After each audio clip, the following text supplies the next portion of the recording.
Médico e vereador, doutor Caseiro, vulgo Caseirão das Massas. Futuro prefeito de Santos. Menos. Aí, Caseiro. Combina com a Paulinha. Mas é isso. Bom dia, pessoal. Caseiro, preocupado com o Lula. O que aconteceu com o nosso presidente? Você teve notícia aí. É crise de labirintite? Eu sei que é um negócio chato, mas faria com que ele tivesse que suspender trabalho, essas coisas? Não, então, primeiro, bom dia pelas meninas, Dri, Sinara, Rovai, querida comunidade, uma honra estar aqui, legal, eu estava... isso aí é decorrência de... Eu estava agora numa conferência municipal dos idosos, esse é um problema que eventualmente tem um pouquinho a ver com essa questão. Labirintite, talvez, Rovai, né, indo direto para essa questão, é talvez uma das queixas clínicas mais comuns da plástica médica é vertigem e tontura, né? É muito comum e tem essa distinção, né?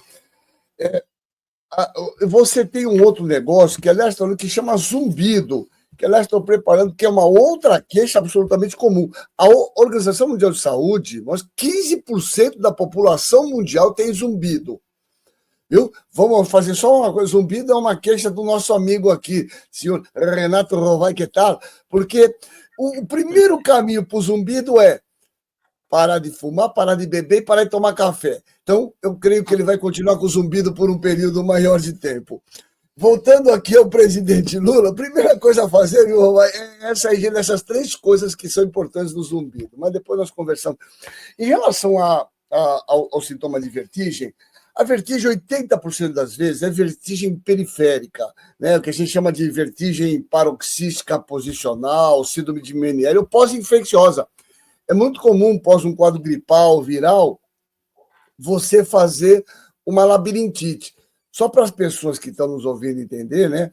Nós temos um órgão aqui dentro do ouvido, lá no ouvido médio, né, que chama labirinto. É um negócio mais geniais de ser estudado na fisiologia, que é um órgão, que é a cóclea, que é um órgão tridimensional, né? Que é fundamental para nos posicionar. Veja, de olho fechado, você sabe se você está deitado, de ponta cabeça, do equilíbrio e tal. Então, às vezes, quando você tem um quadro viral infeccioso, vias aéreas superiores, você pode fazer uma labirintite. Tem a labirintite que é recidivante, que é a síndrome de Meniere, as pessoas têm, né? Então, a primeira sensação fundamental é essa sensação de as pessoas sentirem que as coisas estão virando, né? E isso daí leva a um enjoo, vômito. Então, a primeira coisa que tem que fazer, além de uma medicação que é relativamente funcional, é repouso, né? Porque se você levanta muito rapidamente e mexe nesse labirinto, você tem essa tontura, né? 20% das vertigens podem ter causas centrais, né? Certamente o Lula foi avaliado, feito uma tomografia, mas 20% pode ser decorrente, por exemplo, de um AVC, de um tumor, de esclerose, de algumas doenças que, a minoria das vezes, certamente isso já foi descartado. Então, a vertigem é um sintoma muito comum e na verdade, provavelmente relacionado a essas coisas que eu falei. Ou uma infecção viral que o presidente teve, né?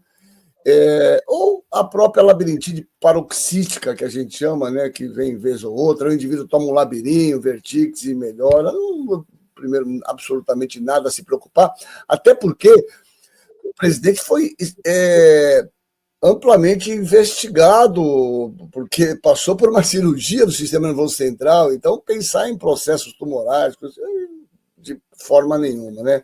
Então, acho que é uma coisa benigna e tem que repousar. Eu sei quem está nos assistindo, se já teve labirintite, na fase aguda, você mexe, tem muita ânsia de vômito, náusea, então você precisa de um repousinho aí, né? É merecido, né? O presidente não é mais um menino, né? Viajou para todo lado aí, né? É isso que eu ia perguntar, Caseiro. Tem a ver com o fato dele veio da China direto para o Uruguai, para o enterro do Mujica, né? Isso tem a ver? Sem dúvida, não tenha dúvida que isso é um fator determinante. Você tem despressurização, você tem pressurização. Isso certamente. Bom, todos nós temos, às vezes a gente desce a serra, até quando você tem que assoprar o nariz, quem entope o ouvido. Você tem sempre que estar compensando o ouvido médio, né, com o ouvido externo, isso é muito comum. Então, você imagina subir, desce, sobe, desce, repito. O Lula não é um meninote mais, né? Obviamente, é impressionante a disposição dele. Eu fico invejado aqui, né? Mas realmente o corpo também tem as suas limitações físicas, né? Mas eu acho que isso aí não é nada para se preocupar, não. Certamente amanhã já está na ativa aí, eu não tenho muita dúvida, não, no princípio, né? Vocês viram que o Marcelo Rubens Paiva, ele descreveu o encontro que ele teve com o presidente Lula e a Janja. Ele até fez um texto defendendo, né, a Janja, mas eu queria falar sobre o que ele disse do Lula, sobre a disposição do Lula, que ele acorda de manhã, faz 2 horas... 5 da manhã. 5 da manhã, faz 2 horas de atividade física. É louco. Parou de beber, não bebe mais, porque tem feito... Quando você vai ficando mais velho, começou, né, a ter Caseiro? Doença, você vê? Não é. Quando você vai ficando mais velho, a bebida começa a te dar mais ressaca, né? Então você tem que acabar bebendo menos conforme você vai envelhecendo. Eu vejo isso por mim. Quando eu tinha 20 anos, eu bebia muito mais. Hoje eu tenho 40, dos 40 você já vai bebendo menos. Eu continuo inteiro. Esse é um problema. Esse é um problema. Né? De alguma maneira, rapidamente. Primeiro, você sabe, Rodrigo, qual é a principal causa de cefaleia na prática clínica? A cefaleia pós-ressaca. Só para vocês terem uma ideia. Na clínica médica, quer dizer, a principal causa de cefaleia, que é um sintoma muito comum, é a cefaleia pós-ressaca. Agora, tem outra coisa, viu, Roberto? Você está falando uma coisa interessante. Você sabe que o álcool, quando ele entra, a gente tem 2 enzimas, né? Que é álcool desidrogenase. Será que eu caí? Não, né? Tá tudo beleza. É o desidrogenase. Você sabe que descendentes europeus têm essa enzima em mais alta atividade. Tem uma explicação até de dinâmica populacional. Você vê, por exemplo, os asiáticos bebem um pouquinho mais, ficam com ruborização, vermelho e tal. Os indígenas também, né, Caseiro? Indígenas, porque eles não têm essa enzima em pouca quantidade, porque não foram muito estimulados ao longo do processo histórico evolutivo desses povos. Então, os indivíduos com mais propensão, teoricamente, ao alcoolismo, ao etilismo, são esses indivíduos que bebem muito e não têm absolutamente nenhum sintoma, porque são metabolizadores rápidos e, na verdade, acordam no outro dia, maravilhoso, café da manhã já querendo tomar uma. Isso, por si só, não é um bom sinal ao princípio, né? Nossa, eu tô vendo uma pessoa, né? Mas você já viu? É verdade que se eu tivesse que ser alcoólatra, eu já era há uns 20 anos, viu? Exatamente. É porque você tem uma coisa... bebe todo dia, nunca virou alcoólatra. Exatamente. Exatamente. Você está igual ao meu paciente, falou, doutor, eu não tenho vício, eu só bebo e fumo quando eu jogo. O resto eu não bebo de dia, só bebo de noite. Tem uns comentários ótimos aqui. A Filomena de Souza: tomo minhas cervejas e não passo mal, tenho 61 anos. É isso aí. Policarpo Quaresma: tenho cefaleia pós-fatura de cartão de crédito. Essa é boa. Isso é também bastante comum, a doença é bem comum. Bem comum essa, né, também. A Graça Matos: salve, doutor Caseiro, até retoquei meu batom vermelho para assisti-lo. A Graça é linda, a Graça é uma fofa, e tem um batonzão vermelho lindo.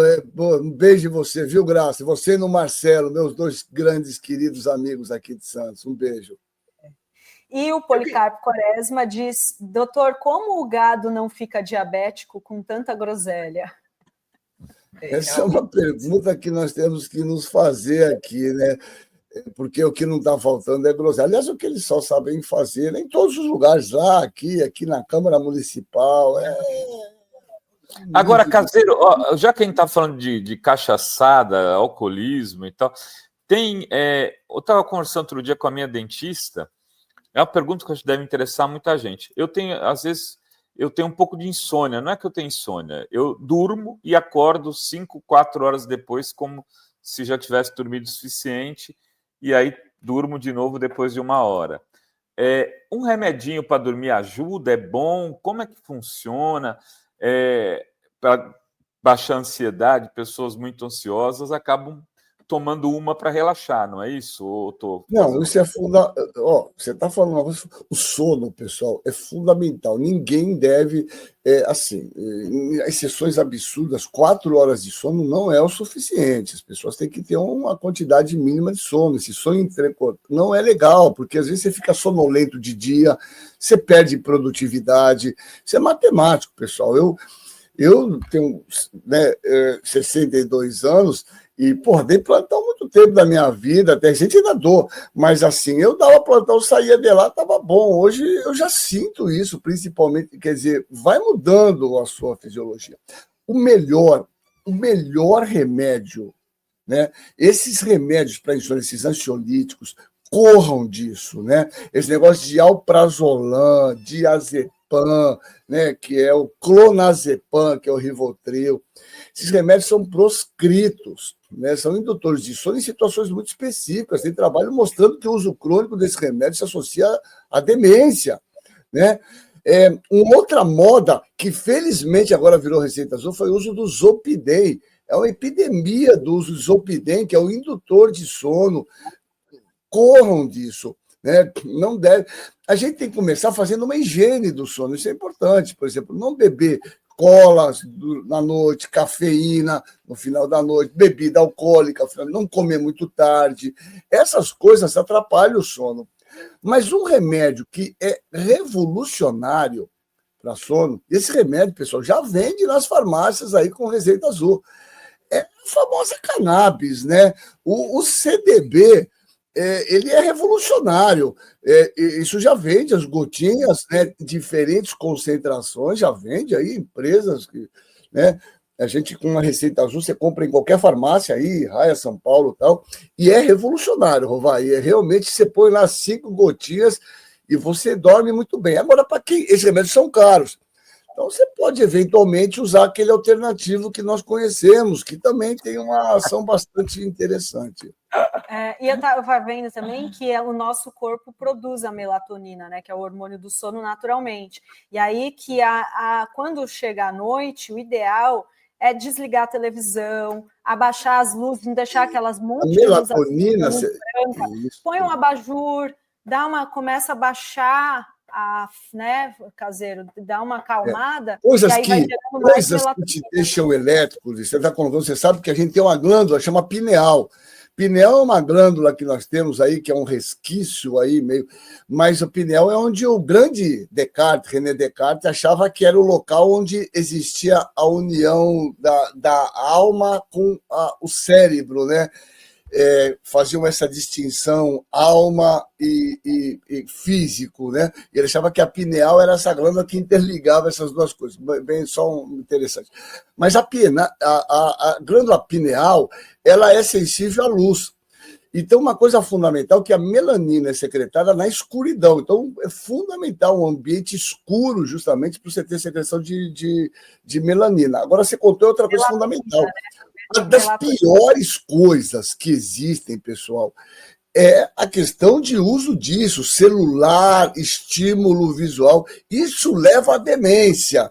De noite, parem um certo horário, pegue isso aqui, um livrinho, leia o livrinho, vocês vão ver, 2 pagininhas sentadinhas, você já vai te induzir o sono. Mas não utilizem celulares, não utilizem esse feixe de fotos na cara, isso é muito estimulante e certamente isso é uma coisa que prejudica a indução do sono e um sono adequado, né?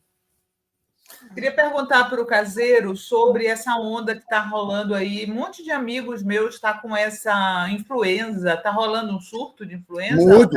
Não, Sinara, influenza. Aliás, a Adri estava falando uma coisa aqui, já falei, é importante. Vamos começar para a correção disso aqui. Porque, assim, gripe é causada pelo vírus influenza. Influenza é um vírus histórico, exterminou 1/6 da população mundial lá no começo do século passado, a famosa gripe espanhola, todos certamente já leram, já ouviram falar. Esse é o mesmo vírus que vai sofrendo mutação que circula. Gripe é uma doença grave.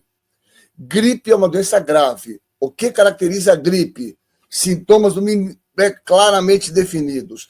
todo indivíduo com febre, mesmo que referida, mesmo que não medida, tosse e ou dor de garganta, febre, tosse e ou dor de garganta e qualquer sintoma sistêmico, dor no corpo, dor de cabeça, dor retrogular, isso é definição de síndrome gripal.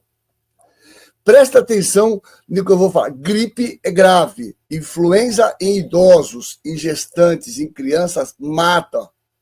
Por isso que o Brasil, e rapidamente faz essa distinção, né, produz 80 milhões de doses aqui no Instituto Butantan, todo ano, 80 milhões de doses de produção no Instituto Butantan, aquele que o nosso ex-governador lá queria fechar, ou privatizar, ou sei lá, o Instituto Butantan fabrica 80 milhões de doses, que a gente vacina todos os idosos acima de 60 anos, crianças, gestantes e quem tem comorbidade, DPOC, cardiopatia. Então, eu faço um apelo aqui para essas pessoas. A vacina é gratuita, pelo amor de Deus, vão ser vacinados. Está lá, essa vacina é altamente benéfica. Tem que vacinar todo ano? Tem. Porque esse vírus vai sofrendo pequenas mutações e essas vacinas vão levando em conta isso. Isso é diferente, Sinara, de resfriado. Nessa época do ano, a incidência no outono e inverno aumenta a incidência de resfriado, que são causados por outros vírus, rinovírus, adenovírus, que dão sintomas congestivos. Então, nariz entupido, coriza. Se você tem coriza, provavelmente de cara não é gripe, né? Então, congestão nasal, ficar meio entupido, pode ter uma febrinha abaixo, isso é resfriado comum. Eu digo sempre, falo isso todo dia dos meus alunos. Você chega o cara e fala assim, hoje eu estou meio gripado. Não está, você está resfriado. Gripe é grave, gripe te deixa de cama um dia pelo menos, porque dá uns sintomas sistêmicos muito importantes. Então, primeiro essa distinção gripe e resfriado. É normal nesse período. Você sabe que a gripe ela tem um processo sazonal.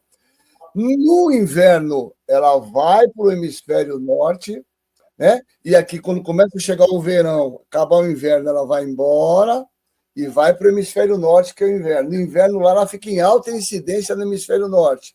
Aí, quando vem o inverno, essa gripe, esses vírus que estavam circulando lá, circulam aqui. Então, é muito interessante essa que a gente chama de sazonalidade, né?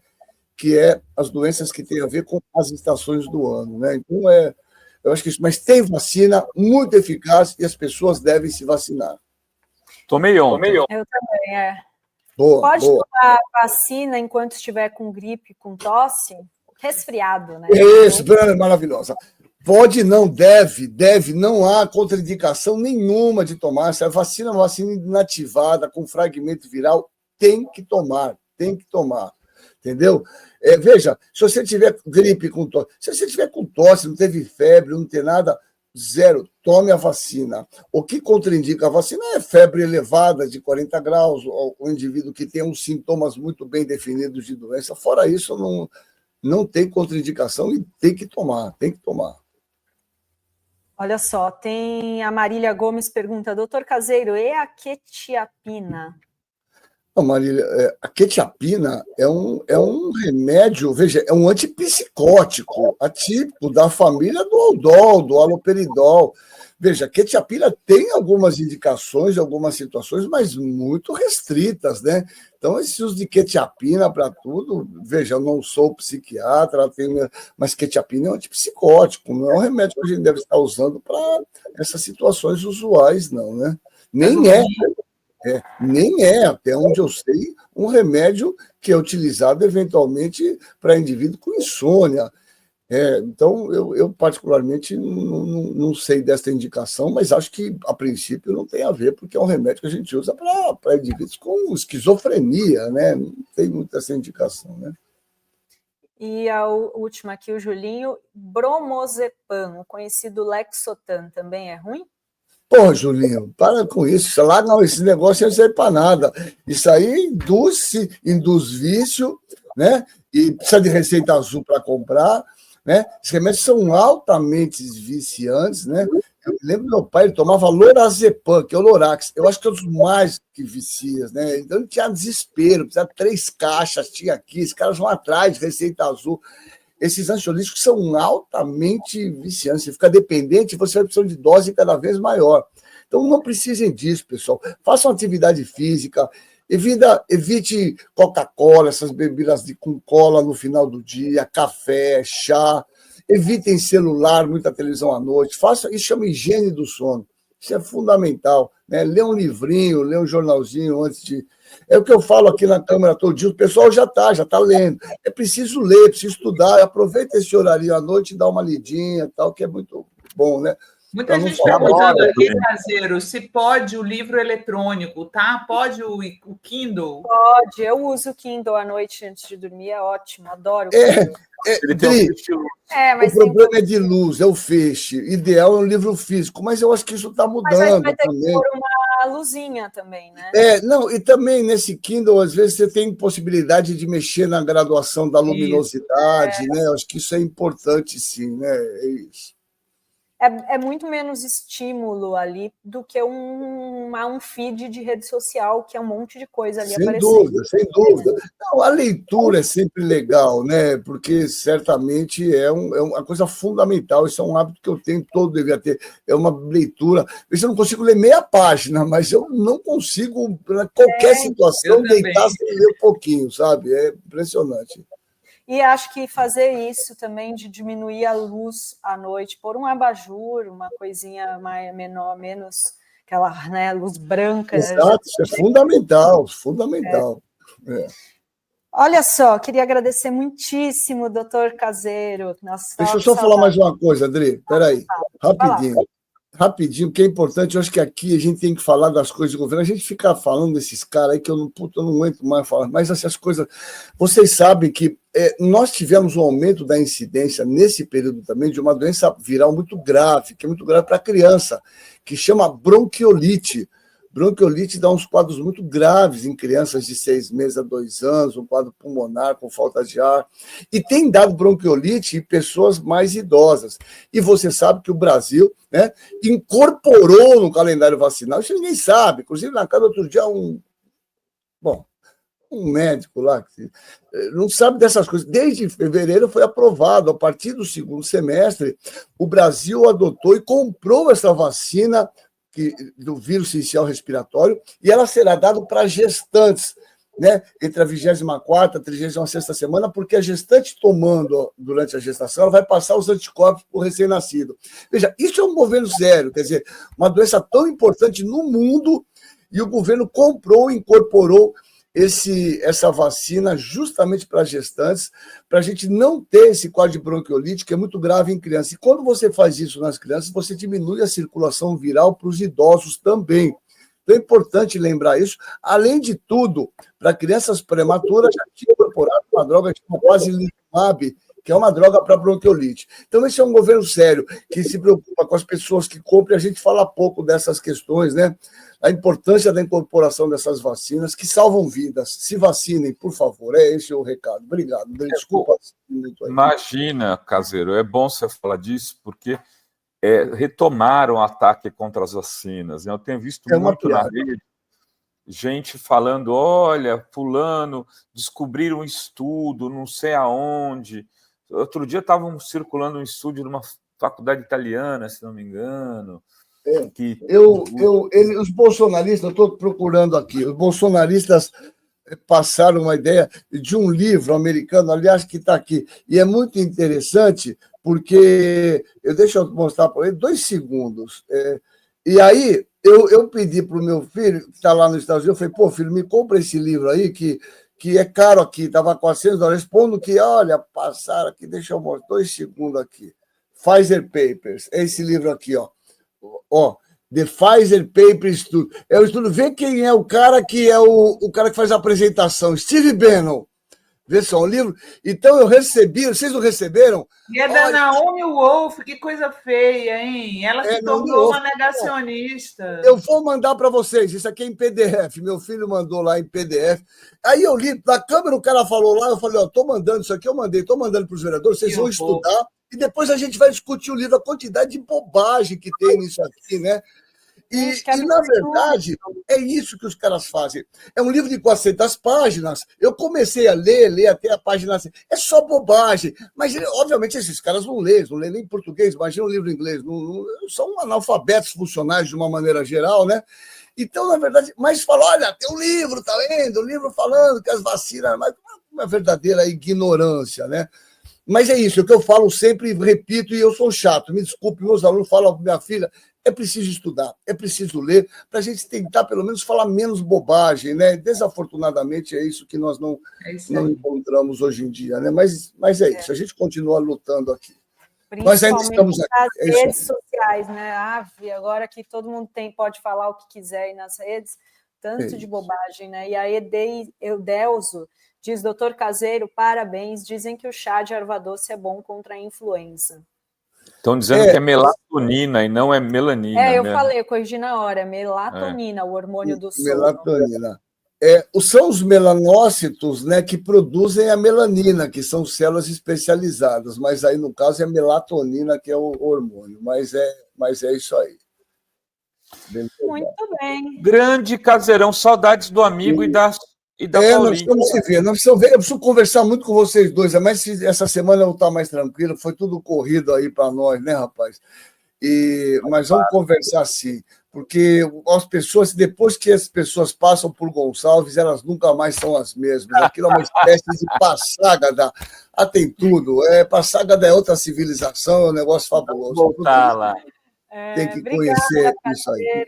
Obrigada, beijo. Tchau, Sinara. Vou mandar o livro. Até mais tarde no Brocou, 18h30, tá? Beijão. Tchau, Caseiro. Beijão. Valeu. Beijos. Tchau, tchau.